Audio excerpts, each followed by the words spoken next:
और चलिए अब 1 मिनट में देखते हैं बिहार झारखंड की तमाम बड़ी खबरें। देश की राजधानी दिल्ली में एक दर्दनाक हादसा हुआ है। दिल्ली के गोकुलपुरी इलाके में अचानक भीषण आग लग गई। आग के भीषण हादसे में कई लोगों की जान चली गई।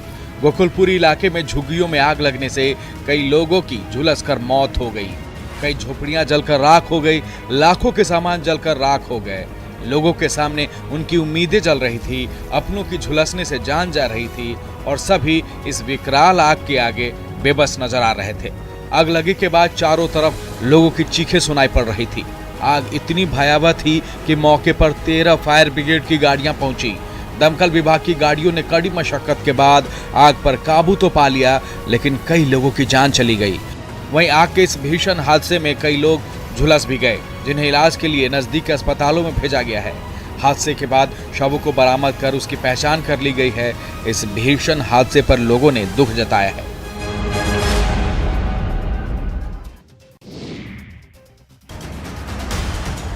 दरभंगा के डीएमसीएच का इलाका उस वक्त रण क्षेत्र में तब्दील हो गया जब डीएमसीएच के मेडिकल छात्रों और मेडिकल दुकानदारों के बीच विवाद हो गया।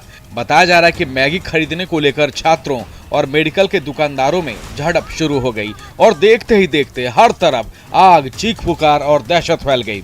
आरोप है कि डीएमसीएच के मेडिकल के छात्रों ने पहले दुकानदारों पर कैंची से वार किया, फिर भीड़ बढ़ने के बाद छात्रों ने पेट्रोल छिड़क कर दुकानों में आग लगा दी।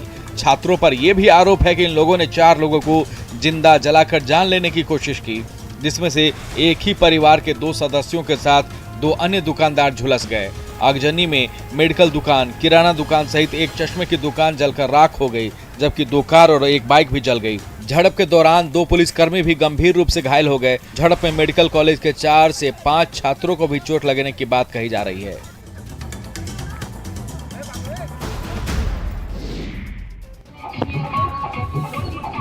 समस्तीपुर में लोगों को मानो कानून का कोई डर ही नहीं। अपने कारनामों से ये मानो पुलिस को खुली चुनौती देते ही रहते हैं। एक बार फिर सदर अनुमंडल के युवा हथियार लहराते हुए नजर आ रहे हैं, जहां युवक डीजे की धुन पर हथियार के साथ डांस करता हुआ दिख रहा है। डांस के दौरान ही पिस्टल दिखाकर ट्रिगर पर उंगलियों को घुमा रहा है। वीडियो में हथियार लहराकर डांस कर रहे आरोपी शख्स के पीछे कई मासूम बच्चे भी खड़े हैं और सभी बच्चे हथियार लहरा रहे शख्स के करतूतों से अनजान हैं। वीडियो में देखा जा सकता है कि किस तरह हाथ में तमंचा लहराकर ये शख्स कानून को खुली चुनौती दे रहा है। हथियार से जरा सी भी लापरवाही किसी की भी जान ले सकती है। वीडियो खानपुर थाना क्षेत्र का बताया जा रहा है। आरोपी की पहचान इल्मास नगर के रहने वाले एक शख्स के रूप में की गई है। हालांकि न्यूज 18 इस वीडियो की पुष्टि नहीं करता। वायरल वीडियो में दिख रहा आरोपी इससे पहले भी बाइक चोरी के मामले में जेल जा चुका है।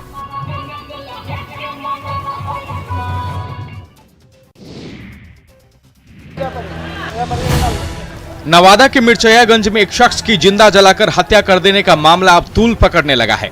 हत्या के विरोध में लोग आग बबूला हो गए। परिजन और ग्रामीणों ने सड़क पर पुलिस के खिलाफ जमकर नारेबाजी की।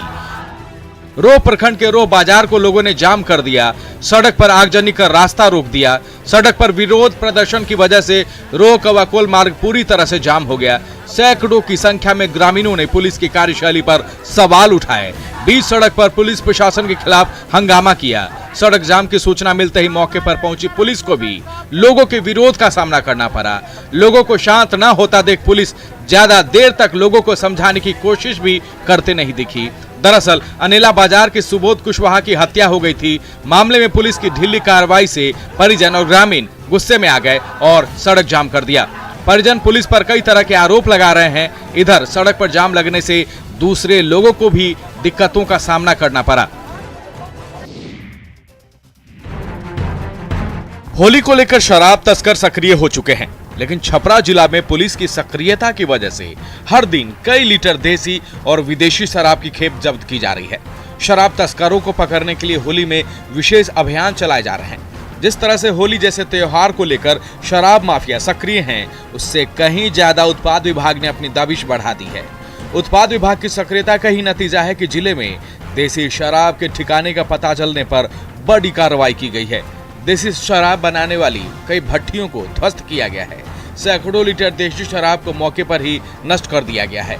कार्रवाई को देख शराब माफिया मौके से भागने में सफल रहे। सीमा से सटे नदी वाले क्षेत्रों में उत्पाद विभाग की टीम लगातार रिवर पेट्रोलिंग कर रही है। गंगा तट और उससे जुड़े क्षेत्रों पर निगाह रखने के लिए कई ड्रोन की व्यवस्था की गई है। दरअसल शराब माफिया से जुड़े सभी ठिकानों पर होली को लेकर विशेष निगरानी की जा रही है।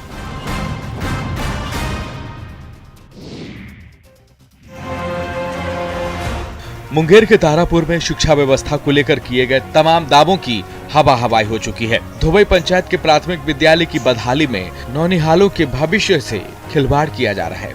10 साल पहले स्कूल भवन बनाने के लिए यहाँ के गांव के लोगों की ओर से जमीन भी दिए गए थे, लेकिन आज तक स्कूल के पास अपना भवन तक नहीं बन सका है। ऐसे में नौनिहालों को एक जर्जर सामुदायिक भवन में नीचे बिठाकर पढ़ाया जा रहा है। जर्जर इस सामुदायिक भवन में नौनिहालों की सुरक्षा से भी खिलवाड़ किए जा रहे हैं। सामुदायिक भवन में चलाए जा रहे इस स्कूल में नौनिहालों के लिए मूलभूत सुविधाएं तक नहीं है। भवन के बरामदे पर ही स्कूल के 5 कक्षा तक के बच्चों को एक साथ पढ़ाया जाता है। अब एक ही जगह 5 कक्षाओं की पढ़ाई होने से बच्चों को पढ़ने में कितनी दिक्कतें होती होगी, इसका अंदाजा लगाना मुश्किल नहीं है। दरअसल जब से इस प्राथमिक विद्यालय को मध्य विद्यालय धुबई से टैग किया गया है, स्कूल की बदहाली और बढ़ गई है।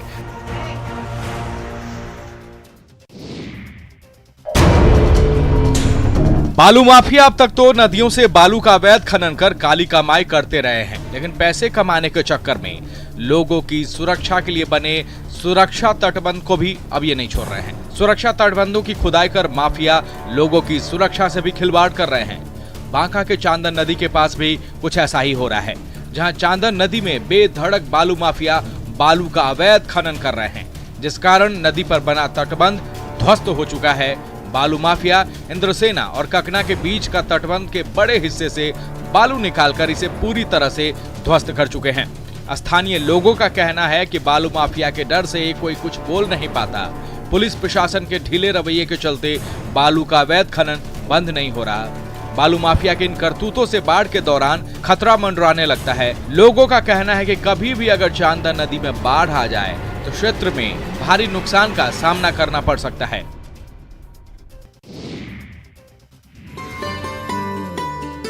रामगढ़ के रजरप्पा में मां छिन्नमस्तिका मंदिर में अनोखी पहल की गई है। श्रद्धालुओं की ओर से मां छिन्नमस्तिका मंदिर में चढ़ाए जाने वाले बेलपत्र और फूलों को अब रिसाइकल किया जा रहा है।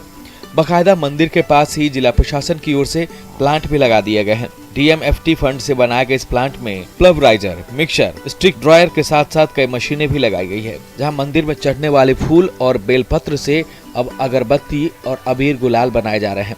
लगभग 50 किलो अगरबत्ती और 1 क्विंटल अबीर हर दिन बनाए जा रहे हैं।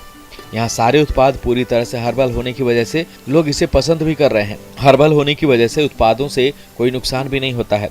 साथ ही इस काम के जरिए महिलाओं को विशेष रूप से रोजगार उपलब्ध कराया जा रहा है। रोजगार बढ़ने से श्रमिकों को भी फायदा हो रहा है, आसपास के लोगों को रोजगार भी मिल रहा है। अब तक मंदिर में चढ़ने वाले फूल और बेलपत्र को नदियों में बहा दिए जाते थे, जिससे नदियों का पानी प्रदूषित हो जाता था।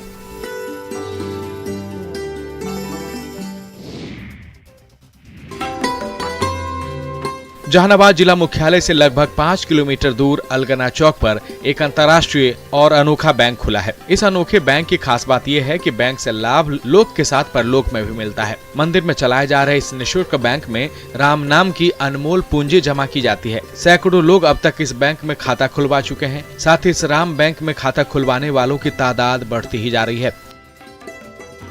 राम बैंक में खाता खोलने के लिए नगद, चेक या ड्राफ्ट की जरूरत नहीं होती। खाता धारक को बस एक सादी कॉपी दी जाती है और इस कॉपी में खाता धारकों को राम नाम लिखना जरूरी होता है। राम बैंक खोलने का मकसद लोगों को राम नाम से जोड़ना और उन्हें इसकी महिमा से अवगत करवाना है। राम बैंक में लोगों की ओर से राम नाम लिखा हुआ कॉपी लाल कपड़े में लपेट कर रख दिया जाता है। कई लोगों का मानना है कि पहले जीवन में निराशा थी, लेकिन राम नाम बैंक में खाता खोलने से काफी लाभ हुआ और कष्ट दूर हो रहा है।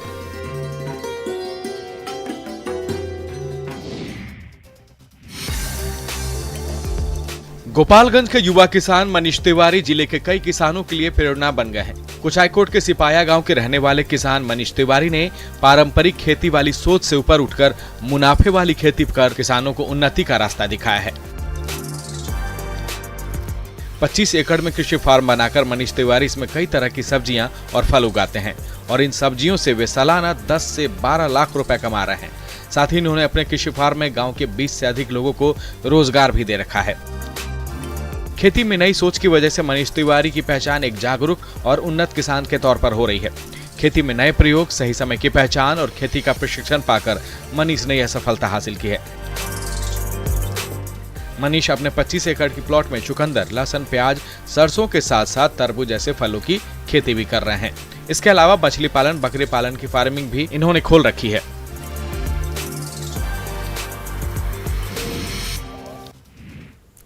रंग गुलाल का